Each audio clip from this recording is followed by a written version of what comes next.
طویل گفتگو تو نہیں کروں گا، مگر ضروری باتیں تو ضرور گزار کرنا ہے۔ سب سے پہلے تو میں بخاری شریف کی پہلی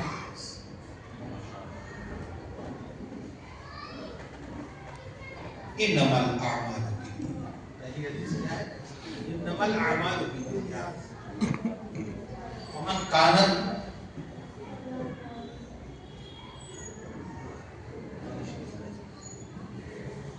پہلی چیز ہے تو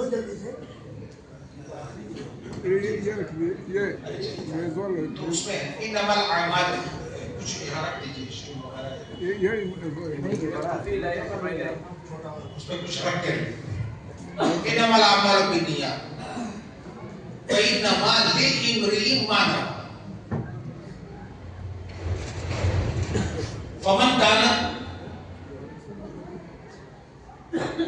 فمن كانت هجرته إلى الدنيا يصيبها ومن كانت هجرته إلى امرأة ينكحها ومن كانت هجرته إلى الله ورسوله فهجرته إلى الله ورسوله أو كما قال صلى الله عليه وسلم۔ پہلی بخاری شریف کی پہلی حدیث کا آغاز نیت اعمال کی صحت اور درستگی کو واضح کرنے والی حدیث سے حضرت سیدنا امام بخاری رضی اللہ تعالیٰ آغاز، اور آخری جو حدیث ہے، اب تو لے آؤ بھائی دوسری جلد ہے، آخری حدیث پڑھتے ہیں۔ ارے بھائی ہم حافظ بخاری نہیں، ویسے ہماری جماعت میں ایسے بزرگ گزرے اور ابھی ماضی قریب میں ابو شریف کی شخصیت انہیں حافظ بخاری ہی کہا جاتا ہے۔ اور لا ہم کھول لیں گے، پہلے کچھ رکھے گئے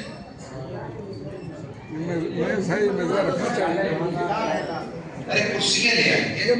میز ہے وہی کا یہ ہٹا کے رکھ دیتے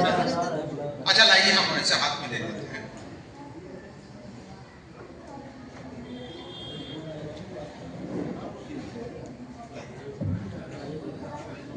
آخری جو حدیث ہے عبد القدوس بھائی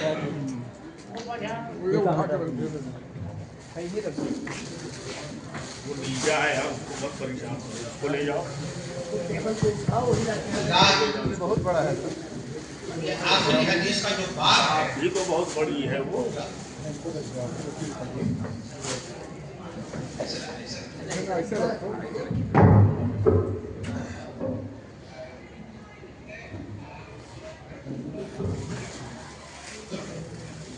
باب باندھا ہے آخری،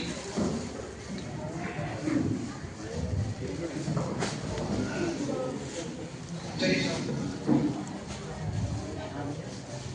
ذرا سا کچھ مجھے دو چار منٹ، آخری حدیث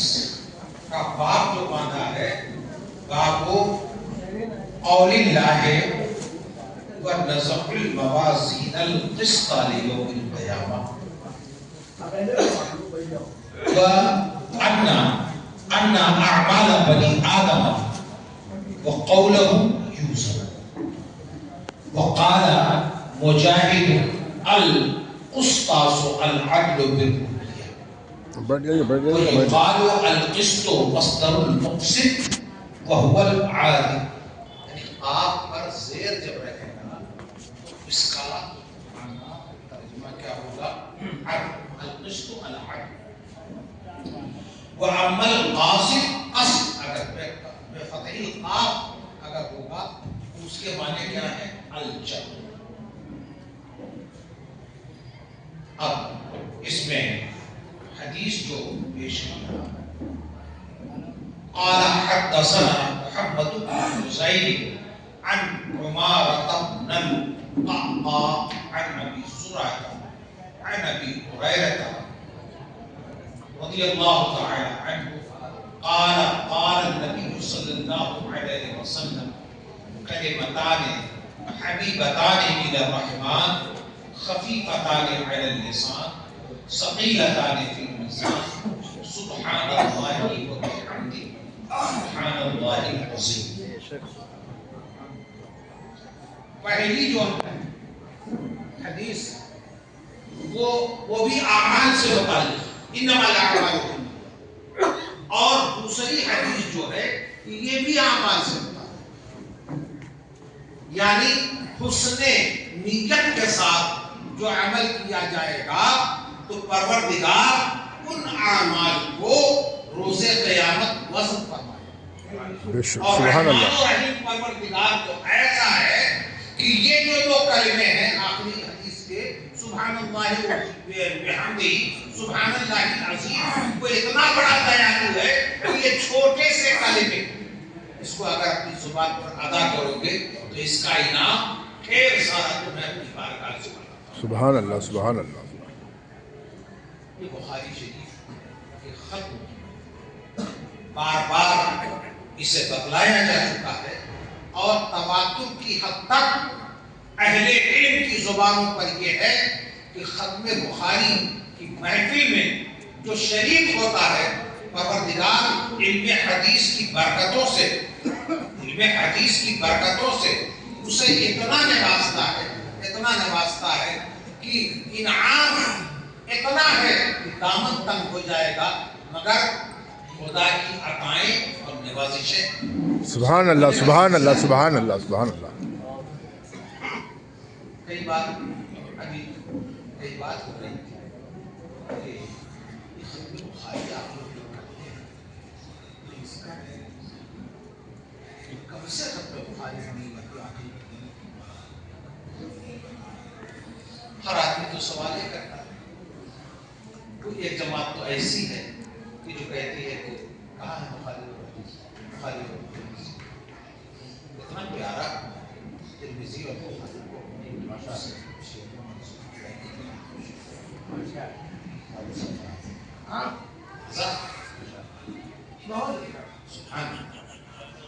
خیر مچھلی کے بچے کو وہاں گئے تھے تو وہ عبد العزیز ملے ذکر کرنا تمل ناڈو چلے یہ صاحب کو رشتے دار بھائی صاحب سے میرا حساب کیا بات سب آئے. اچھا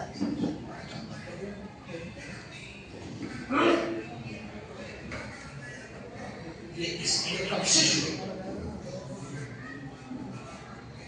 بخاری شریف کی آخری حدیث کو اہتمام کے ساتھ اس کے لیے اجلاس کرنا، اس کے لیے پروگرام کرنا، اس کے لیے عوام اہل سنت کی بھیڑ اکٹھا کرنا، یہ اس کا سلسلہ اور پہلے رہا ہوگا، لیکن کتابی شکل اس کا ذکر 840 یا 20 ہجری میں ایک بہت بڑے مشہور علم حدیث کے شناور اور امیر المومنین فی الحدیث حضرت سیدنا امام ابن حجر اسقلانی مصنف فتح الباری، یعنی جیسے حضرت سیدنا امام بخاری کو امیر المومنین فی الحدیث کہا جاتا ہے، ایسے جماعت محدثین میں اس دور میں حضرت علامہ ابن حجر اسقلانی کو امیر المومنین فی الحدیث کہا جاتا ہے. حضرت علامہ ابن حجر اسقلانی کے بارے میں ان کے شاعر حدیث کے شناور مشہور محدث حضرت علامہ امام سخاوی رحمۃ اللہ تعالی نے اپنی کتاب الجواہر والدرر فی ترجمت الامام سیدنا ابن حجر، اس میں واقعہ لکھا ہے کہ جب بخاری شریف کی آخری حدیث کی شرح مکمل تو حضرت امام سخاوی رحمۃ اللہ تعالی علیہ نے اس واقعے کو درج کر کے لکھا کہ میرے استاد حضرت علامہ ابن حجر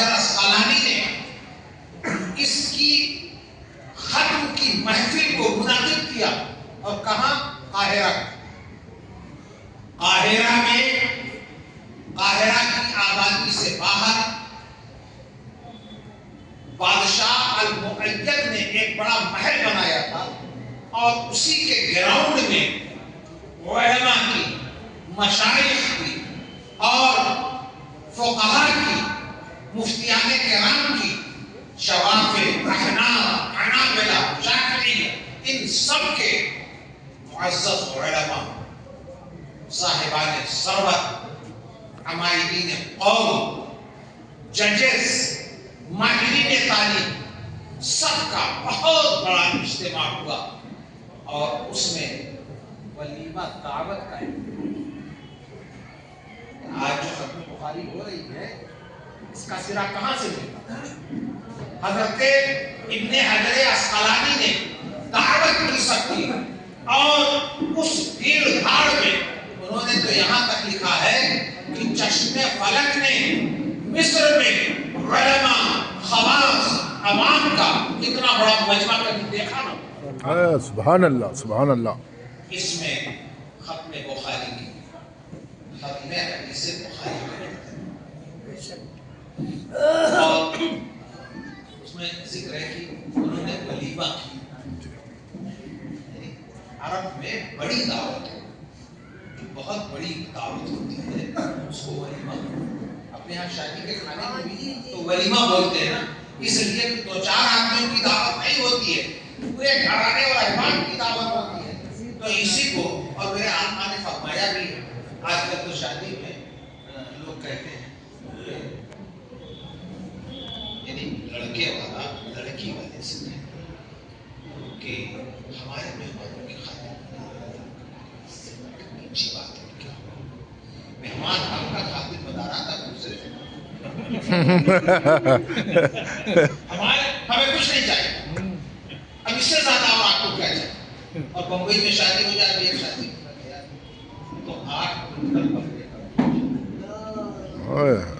اور 500 کلو یعنی 5 کنٹل ہو، 5 کنٹل ہو گئے۔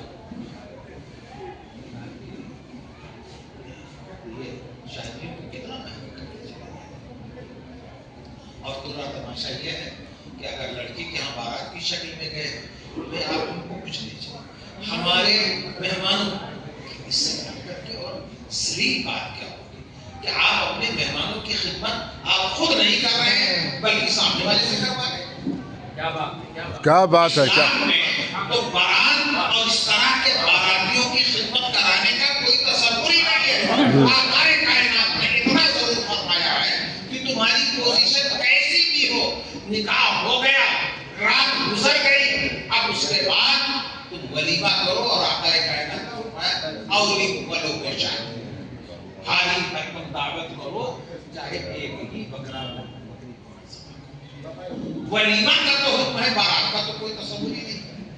تو ولیمہ جو بولتے اسی لیے کہ وہ بڑی گیدرنگ والی دعوت ہے۔ تو حضرت امام ابن حجر عسقلانی نے